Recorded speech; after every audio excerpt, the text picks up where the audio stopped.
Assalamualaikum warahmatullahi wabarakatuh. Saya Nindita Maeswarijaya dan hari ini saya akan membacakan cerpen berjudul Sepotong Senja untuk Pacarku, subbab jawaban Alina.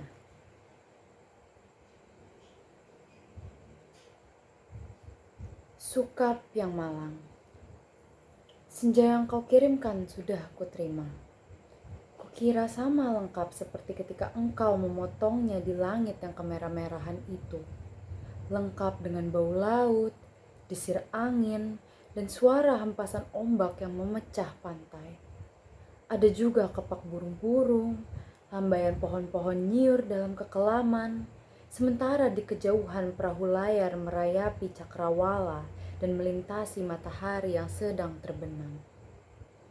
Aku pun tahu Sukap, senja yang paling keemas-emasan sekalipun hanya akan berakhir dalam keremangan menyedihkan. Ketika segala makhluk dan benda menjadi siluet, lantas menyatu dalam kegelapan. Kita sama-sama tahu keindahan senja itu, kepastiannya untuk selesai dan menjadi malam dengan kejam. Manusia memburu senja kemana-mana, tapi dunia ini fana Sukap. Seperti senja, kehidupan mungkin saja memencar gilang gemilang, tetapi ia berubah dengan pasti, walau mengubah segalanya tanpa sisa, menjadi kehitaman yang membentang sepanjang pantai. Hitam, sunyi, dan kelam. Rupa-rupanya dengan cara seperti itulah dunia ini mesti berakhir. Senja yang engkau kirimkan telah menimbulkan bencana tak terbayangkan. Apakah engkau tahu suratmu itu baru sampai 10 tahun kemudian? Engkau tidak akan tahu Sukap. Seperti juga engkau tidak akan pernah tahu apa yang terjadi dengan senja yang kau kirimkan ini. Senja paling tidak berharga dalam hidupku Sukap. Senja sialan yang paling tidak mungkin diharapkan manusia. Senja ini baru saja tiba setelah 10 tahun. Karena tukang pos jahil itu rupanya penasaran dengan cahaya merah keemas-emasan yang memancar dari amplop itu Sukap. Cahaya itu telah mengganggunya semenjak ia menggenjot sepeda dari kantor pos. Berkilau-kilau dan memancar di tas surat yang tergantung di boncengan sepeda. Begitu rupa sehingga cuaca siang hari menjadi kacau, angin menderu, dan ombak terdengar menghempas-hempas. Meskipun ia bersepeda mendaki bukit kapur. Demikianlah, maka ia suatu ketika berhenti. Dari dalam tas itu terdengar suara-suara. Ia buka tas itu, dan ia melihat amplop Federal Express yang sudah tidak putih lagi melainkan merah keemas-emasan Sukap. Seperti senja dengan matahari terbenam di balik cakrawala. Tukang pos itu mengambil amplop tersebut.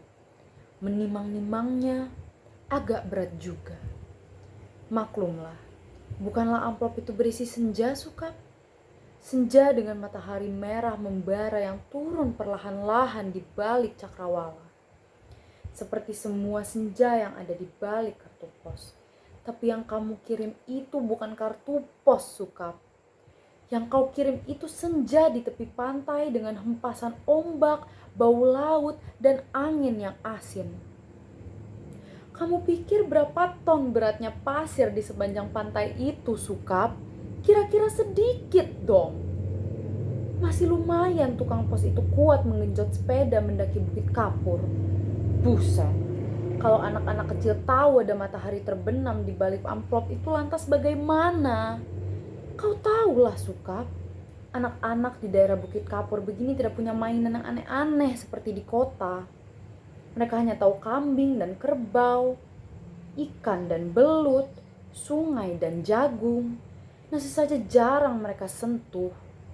Anak-anak yang tidak pernah tahu mainan robot berjalan dengan cahaya di dadanya yang berkedap-kedip pasti akan penasaran sekali dengan cahaya senja yang memancar berkilauan, merah, dan keemas-emasan itu Sukap. Mereka memang tidak pernah melihatnya Sukap. Karena tukang pos itulah yang telah mendahului mereka. Ia menimang-nimang bungkusan berisi senja itu, mendengar-dengarkan, dan akhirnya mengintip. Tentu saja di dalam amplop itu dilihatlah senja Sukap. senja terindah yang paling mungkin berlangsung di muka bumi. Ia mengintip dan terpesona. Ia buka amplop itu. Sebetulnya menurut kode etik profesi itu tidak boleh. Tapi manusia manapun bisa melakukan kesalahan, bukan?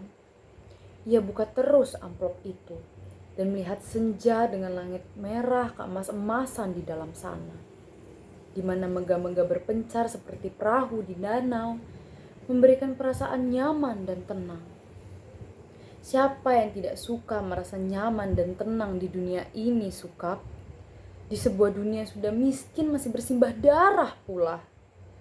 Maka jangan salahkan tukang pos itu, Sukap. Jika ia kemudian menjadi begitu penasaran dan memasuki senja yang terbentang. Tidak ada yang tahu apa nasib waktu. Ketika anak-anak akhirnya berkerumun di sekitar sepeda yang tergeletak itu, mereka hanya melihat cahaya senja kemerah-merahan yang tersemburat membakar langit. Amplop itu hanya bocor sedikit, tapi akibatnya sudah begitu rupa. Ini semua gara-gara kamu, Sukap. Sukap yang malang, bodoh, dan tidak pakai otak. 10 tahun lamanya tukang pos itu menggembara di dalam amplop. Kita tidak pernah tahu apa yang dilakukannya di sana. Apa dia kawin, beranak pinang, dan berbahagia? Atau selama itu dia hanya duduk-duduk saja, memandang matahari terbenam dengan perasaan kehilangan. Sementara langit yang tadinya merah keemas-emasan perlahan-lahan menggelap ke biru-biruan. Aku juga tidak tahu bagaimana caranya menikmati senja di dalam amplop, Sukap. Sebuah ruang yang sungguh-sungguh terdiri dari waktu. Apakah waktu bisa diulang atau bagaimana? Aku belum pernah memasuki senja di dalam amplop. Atau apakah di dunia ini sebetulnya seperti amplop ya, Sukap? Di mana kita tidak tahu apa yang berada di luar diri kita. Di mana kita merasa hidup penuh dengan makna. Padahal yang menonton kita tertawa-tawa sambil berkata, kasihan betul manusia. Apakah begitu, Sukap?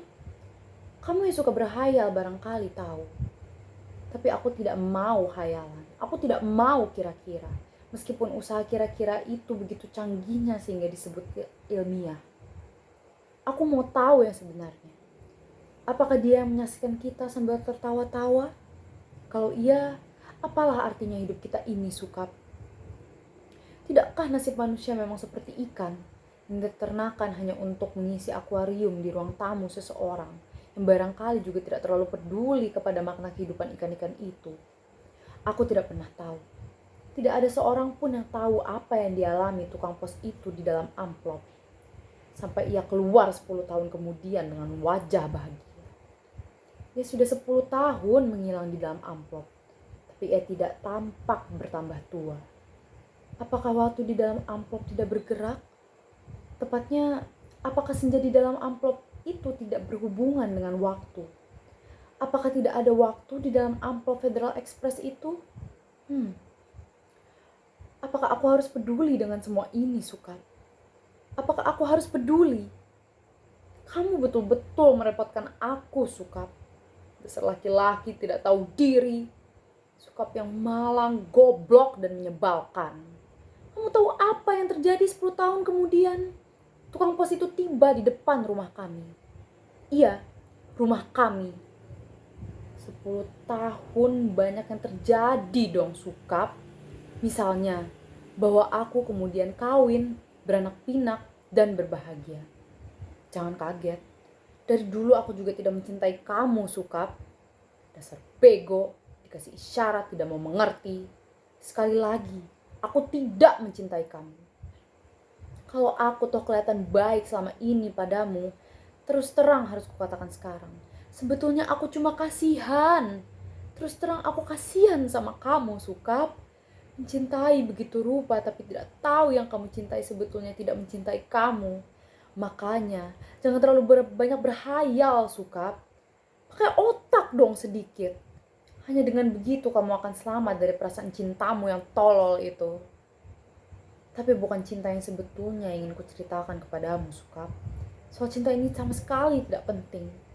Kamu harus tahu apa akibat perbuatanmu ini, Sukap.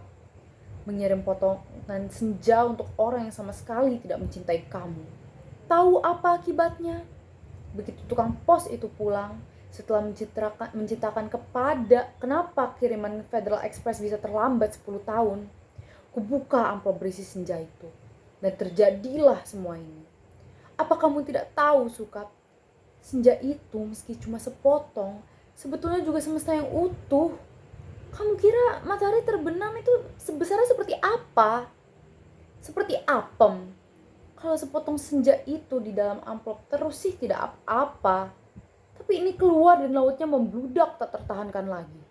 Bagaimana aku tahu amplop itu berisi senja, Sukap? Aku bukan penghayal seperti kamu. Hidupku penuh dengan perhitungan yang matang. Aku tahu betul untung rugi setiap perbuatan, terutama apa untung ruginya diriku sendiri. Betapa pentingnya hidupku selamat demi suamiku dan anak-anakku. Pura-puranya aku ini juga perempuan yang setia.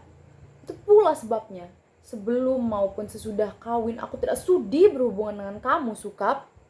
Lagi pula, aku tidak mencintai kamu. Mau apa? Tapi kamulah yang tidak tahu diri, mengirim senja tanpa kira-kira. Dunia ini jadi berantakan, tahu. Berantakan dan hancur lebur tiada terkira. Setelah amplop itu kubuka dan senja itu keluar, matahari yang terbenam dari senja dalam amplop itu berbenturan dengan matahari yang sudah ada. Langit yang biru bercampur aduk dengan langit kemerah-merahan yang terus-menerus berkedap, menyilaukan karena cahaya keemas-emasan yang menjadi semburat tak beraturan. Senja yang seperti potongan kue menggelak, pantai terhampar seperti permadani di atas bukit kapur. Lautnya terhempas langsung membanjiri bumi dan menghancurkan segala-galanya. Bisakah kau bayangkan, Sukap, bagaimana orang tidak panik dengan gelombang raksasa yang tidak datang dari pantai, tapi dari atas bukit? Air bah membanjiri bumi seperti zaman Nabi Nuh. Dunia menjadi gempar. Tidak semua kapal dan perahu yang ada cukup untuk seluruh umat manusia, kan? Lagi pula sampai kapan kapal dan perahu itu bisa bertahan? Tiada satu kota pun yang selamat. Lautan dari senjamu yang membuat langit merah membara itu menghempas dan membanjiri bumi dengan cepat sekali. Gedung-gedung pencakar langit di setiap kota di seluruh dunia, gunung-gunung tertinggi di muka bumi, semuanya terendam air. Sukap, bumi ini sekarang sudah terendam air. Di mana-mana air, dan langit senja tak kunjung berubah menjadi bal. Segalanya kacau, Sukap, gara-gara cintamu yang tak tahu diri. Sukap yang malang, paling malang dan akan selalu malang. Aku menulis surat ini dengan kertas dan pena terakhir di dunia, di atas puncak Himalaya. Di depanku ada sebuah sampan kecil dengan sepasang dayung dan sebungkus supermi. Itulah makanan terakhir di muka bumi. Sisa manusia yang menjadi pengembara lautan di atas kapal dan perahu telah mati semua karena kehabisan bahan makanan maupun mayat teman-temannya sendiri. Manusia memang banyak akal, tapi menghadapi senja dari dalam amplop itu tidak ada jalan keluar. Banyak orang mempertanyakan diriku, kenapa aku membuat dirimu begitu mencinta bergebu-gebu? Padahal cinta secuil pun juga tidak, sehingga kamu mengirimkan sepotong senja itu kepadaku, yang tumpah ruah membanjiri bumi. Tapi coba katakan, itu bukan salahku, kotoh tapi aku tidak mau disalahkan atas bencana yang menimpa umat manusia. Mengapa cinta harus menjadi begitu penting sehingga kehidupan terganggu? Ini bukan salahku. Air laut kulihat semakin dekat. Setidaknya setengah jam lagi tempat aku menulis surat ini akan terendam seluruhnya. Aku akan naik perahu, mendayung sampai teler, makan supermi mentah, lantas menanti mau. Akan kukirim kemana surat ini? Barangkali kamu pun sudah mati, Sukap. Semua pengembara di lautan sudah mati. Sedangkan di puncak tertinggi di dunia ini, aku tinggal sendiri. Dan dari hari ke hari memandang senja yang selesai, di mana matahari tidak pernah terbenam lebih dalam lagi. Semesta dalam amplop itu telah menjadi pemenang dalam benturan dua semesta. Namun semesta dalam amplop itu cuma sepotong senja, sehingga dunia memang tidak akan pernah sama lagi. Kalau aku mati nanti, bumi ini akan tetap tinggal senja selama-lamanya, dengan matahari terbenam separuh yang tidak akan pernah turun lagi. Langit merah selama-lamanya, lautan jingga selama-lamanya, tetapi tiada seorang manusia pun memandangnya. Segenap burung sudah punah karena kelelahan terbang tanpa henti. Tinggal ikan-ikan menjadi penguasa bumi. Di kejauhan, kulihat ikan paus merah yang menjerit dengan kesedihan. Sukap, akan aku akhiri surat ini. Akan kulipat menjadi perahu kertas dan kulayarkan ke laut lepas. Bukan tidak mungkin surat ini akan terbaca juga. Entah bagaimana caranya, namun siapapun yang menemukannya akan membaca kesaksianku. Jika tidak, aku pun tidak tahu apa nasib waktu. Kupandang senja yang abadi sebelum melipat surat ini. Betapapun semua ini terjadi karena cinta, dan hanya karena cinta. Betapa besar bencana telah ditimbulkannya ketika kata-kata tak cukup menampungnya. Kutatap senja itu, masih selalu begitu, seperti menjanjikan suatu perpisahan yang sendu. Selamat berpisah semuanya. Selamat tinggal. Alina.